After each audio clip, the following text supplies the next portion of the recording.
Welcome to Numberland! Computers speak binary, people use decimal, and programmers love hexadecimal. Different numbers, same value.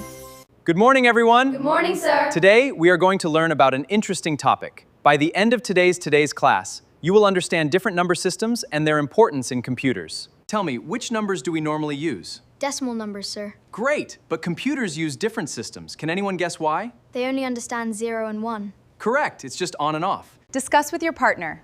Let's see the answers. 4589 is decimal. 100101 is binary. 783 hexadecimal. 765 is octal. Decimal numbers use 10 digits. This is the number system we use as the number system we use every day. Computers understand only 2 digits. What does binary 1010 represent? Decimal 10. Correct! Can binary contain the digit 2? No! Binary has only 0 and 1. Let's look at the octal system. It only uses digits 0 to 7. Can octal have the digit 9? No. Hexadecimal uses 16 digits. A is 10, B is 11, and C is 12. D is 13, E is 14, and F is 15. Here are some examples. Let's sort these numbers into the right categories. Is that correct, class? Yes! Excellent. Base 2?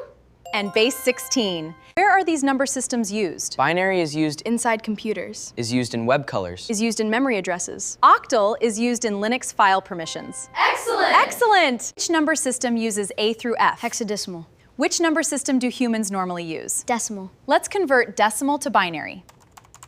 Let's convert decimal to binary. What are the 4 number systems? Decimal, binary, octal, hexadecimal. Bases, 10, 2, 8, and 16. exit ticket, which uses only 0 and 1. Today we learned that humans use decimal. Computers internally work with binary. Octal and hex make binary easier to read. Thank you, sir. Thank you, everyone. Have a great day.